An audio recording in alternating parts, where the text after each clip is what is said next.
Bonjour tout le monde, c'est Yannick, j'espère que vous allez bien. Aujourd'hui, on se retrouve pour une nouvelle vidéo dans laquelle je vais vous présenter non pas un, mais deux smartphones de la marque Blackview.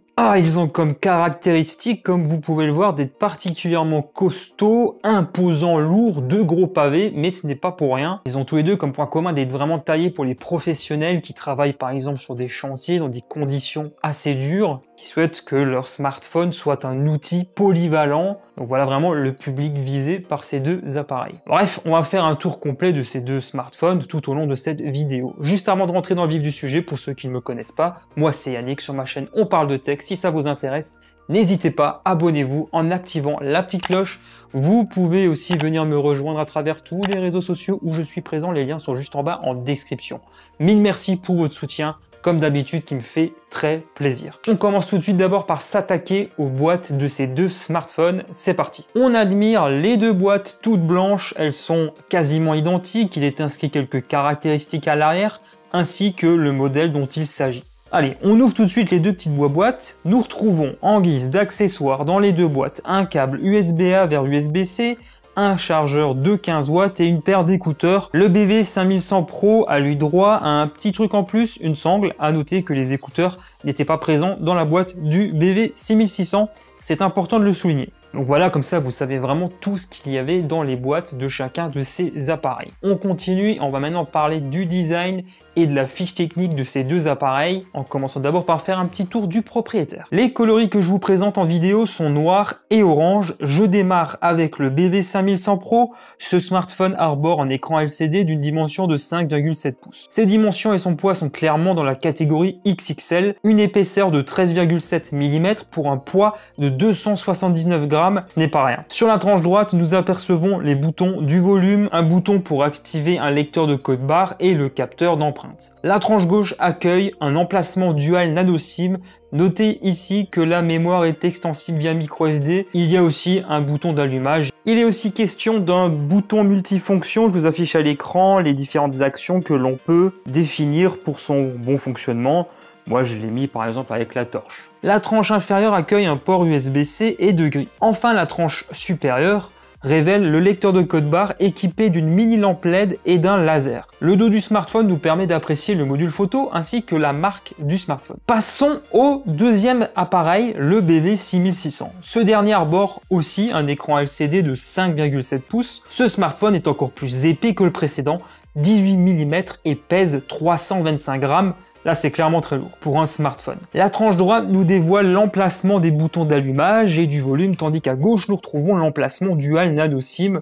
La mémoire est ici aussi extensible. Sur la tranche inférieure, nous apercevons un port USB-C situé entre deux grilles, protégé par un cache en caoutchouc. Le dos révèle la disposition du bloc photo et la marque du smartphone. Ces appareils bénéficient d'une résistance au choc et à l'eau car ils sont IP68 et IP69K, donc aussi résistants à de fortes pressions. Ils sont donc capables de survivre aux conditions les plus rudes en théorie. J'ai rapidement fait un petit essai avec une chute à une hauteur d'1,50 m. Je les ai plongés dans l'eau. En tout cas, ils m'ont l'air assez costauds pour résister à de nombreux chocs et aux différents aléas que peuvent rencontrer des professionnels. Voilà donc pour les grandes lignes du design et de la fiche technique. Nous allons aussi développer certaines des caractéristiques tout au long des autres chapitres de la vidéo. Et je poursuis en parlant des deux écrans de ces smartphones. Comme on l'a vu, ils disposent d'une dalle LCD qui est de 5,7 pouces. Elle affiche une définition HD 1440 par 720 pixels. La colorimétrie est un peu terne, les angles de vision sont bons, mais je remarque que la luminosité du BV6600 est moins forte que celle du BV5100 Pro. Pour un usage professionnel, c'est amplement satisfaisant. Mais pour visionner du contenu, c'est clairement limite, même si bien sûr cela reste toujours possible. Vous avez compris, que ce soit l'un ou l'autre, je trouve que l'écran est passable, on n'a pas de réglage pour affiner la colorimétrie.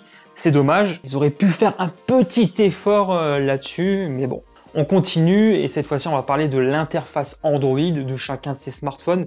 Déjà une chose que je regrette, c'est qu'on est encore sur l'Android 10 et que les pages de sécurité datent d'octobre 2020. Ça aussi c'est un point qui me chiffonne. Ici pas de surcouche et finalement peu de personnalisation de la part de Blackview.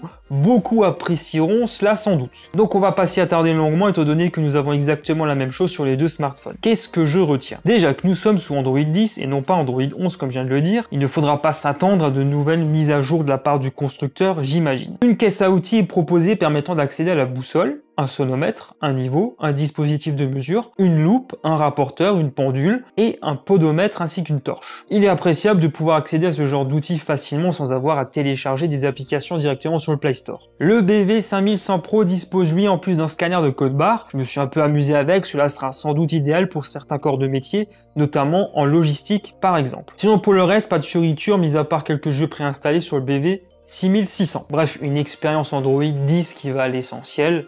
Je n'ai rien à ajouter à cela. Je poursuis maintenant en matière de performance que valent ces deux smartphones. Je vais vous donner mon verdict là-dessus. Alors déjà, que trouve-t-on sous les capots des deux appareils? Le BV5100 Pro embarque un SoC octa-core MediaTek MTK 6367 associé à 4 Go de RAM et 128 Go de stockage. Le BV6600 pour sa part adopte un SoC octa-core MediaTek toujours, mais un modèle différent MTK 6762, couplé à 4 Go de RAM et 64 Go de stockage. Côté expérience utilisateur dans un premier temps, qu'est-ce que cela donne exactement? On sent rapidement les limitations des deux SoC. Déjà l'interface ne se montre pas toujours très fluide et réactive. Il sera difficile d'en demander beaucoup à ces smartphones, vous l'aurez compris. Néanmoins, pour une utilisation classique, bureautique, web et l'utilisation des apps pro de la caisse à outils, cela conviendra sans trop faire souffrir les SoC de ces deux smartphones. Bien sûr, pour les jeux 3D gourmands, il vaut mieux passer son chemin, ils ne sont vraiment pas adaptés à cet exercice. Si vous souhaitez en savoir davantage sur les scores obtenus dans les benchmarks, je vous affiche bien sûr les résultats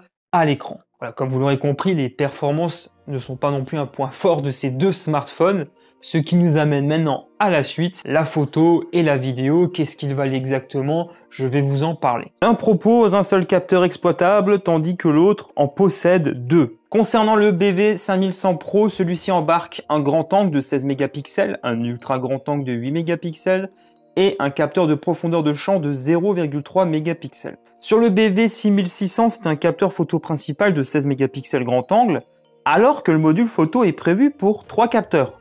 Allez comprendre. Nous obtenons avec le capteur photo principal de ces smartphones des clichés corrects, mais pas exceptionnels non plus, avec parfois des soucis d'exposition et de netteté. Quand la luminosité vient à manquer, là clairement il ne faudra pas s'attendre à des miracles dans les deux cas, ce sera assez mauvais, y compris avec le mode nuit. L'ultra grand angle du 5100 Pro sera très pratique dans certaines circonstances, mais il vaut mieux l'utiliser quand les conditions lumineuses sont les meilleures, car sinon ce sera assez catastrophique. Il est possible de réaliser des photos en mode portrait, regardez le résultat par vous-même. Concernant les selfies, le BV5100 Pro embarque un capteur de 13 mégapixels contre 8 mégapixels pour le BV6600. C'est correct pour un usage basique, mais là aussi ce n'est pas extraordinaire. En même temps, il fallait s'y attendre, ce ne sont pas des photophones. Du côté de la vidéo, qu'est-ce que ça donne? Je vous fais une petite démonstration. Alors avec les capteurs photo principaux, on peut filmer jusqu'en 1080p à 30 images par seconde. Donc là, vous pouvez aussi m'entendre au niveau de l'audio avec chacun des deux smartphones. Voilà, j'ai fait en sorte de passer d'un smartphone à l'autre au niveau de l'audio. Après là, maintenant, je vais vous montrer ce que ça donne avec le capteur frontal. Donc je trouve que la colorimétrie est un peu terne sur le BV5100 Pro. C'est un peu mieux sur le BV6600. Néanmoins, voilà, ça reste quand même assez passable globalement au niveau de la qualité. Et donc, par contre, à l'avant, on se cantonnera à du 720p pour la captation. Les appareils photo de ces deux smartphones pourront servir dans le cadre professionnel, bien sûr, mais il ne faudra pas s'attendre à des miracles non plus de ce côté-là. On va s'attaquer maintenant à l'autonomie. Qu'est-ce que valent exactement ces deux smartphones? Et ben là, pour le coup, ce sont deux champions. Ils ont une certaine endurance. En même temps, ces deux gros pavés, le contraire aurait été étonnant, non? La capacité des batteries est de 5580 mAh pour le BV5100 Pro et de 8580 mAh pour le BV6600. Le BV5100 Pro pourra aisément tenir de bonnes journées en utilisation de travail, peut-être 2,5 s'il n'est pas trop sollicité, ce qui est très correct pour cet appareil. De son côté, le BV6600 pourra tenir 3 à 4 jours. Encore une fois, tout dépendra de l'intensité de son utilisation. Mais pour le coup, leur excellente autonomie est plutôt une bonne chose, surtout si on n'est pas en mesure de revenir rapidement à une prise électrique. Au niveau de la recharge, moi je conseillerais personnellement de les recharger durant la nuit, parce que ça prend énormément de temps, donc si vous êtes pressé, ça risque de pas le faire en fait. Côté son, dans les deux cas, on a une expérience mono, grâce à un haut-parleur qui est situé sur la tranche inférieure des deux smartphones. Franchement, c'est pas exceptionnel. Encore une fois, ce n'est pas pour cet usage que BlackView propose ces appareils. Ça reste assez correct, mais franchement, le son est pas d'une grande qualité non plus. Allez, on arrive maintenant au niveau du verdict. Qu'est-ce que je pense finalement de ces deux smartphones? Vous l'aurez compris, pour 160 à 220 € selon l'un ou l'autre modèle, on retrouve des caractéristiques techniques largement meilleures sur des smartphones plus traditionnels. Ça, c'est évident. Et bon, là, ces deux appareils sont orientés vraiment vers un milieu professionnel exigeant qui travaille dans des milieux, on va dire, assez difficiles. Ils sont vraiment faits pour endurer les pires supplices, que ce soit donc sur des chantiers. Et cette mission-là, il faut le reconnaître, qu'ils peuvent la remplir assez aisément. Et là, le public visé en aura largement pour son argent, parce que vraiment leur force réside dans le fait d'être résistant, robuste, de résister aussi à de fortes pressions d'eau, pas uniquement à la pluie. Ils ne craignent pas trop les chocs non plus, hein. Ils sont vraiment robustes pour le coup, assez lourds, assez imposants certes aussi. D'ailleurs, si vous qui regardez cette vidéo avez l'habitude de cette catégorie robuste de smartphones, n'hésitez pas non plus à me faire part de votre expérience dans les commentaires, ça pourrait m'intéresser et en intéresser d'autres. Bien entendu. Comme d'habitude, bien entendu, si vous avez des questions, n'hésitez pas à me les poser en commentaire, je me ferai une joie d'y répondre. Si ces deux smartphones vous intéressent, je vous mets les liens en description. Ainsi s'achève cette vidéo, j'espère beaucoup qu'elle vous a plu. Si c'est le cas, merci infiniment comme d'habitude de me soutenir en lâchant un gros pouce en l'air et en vous abonnant si ce n'est pas encore fait. Vous pouvez aussi venir me rejoindre à travers tous les réseaux sociaux où je suis présent. Pour ma part, je vous retrouve très bientôt pour de nouvelles vidéos. D'ici là, prenez bien soin de vous, portez-vous bien. Ciao tout le monde.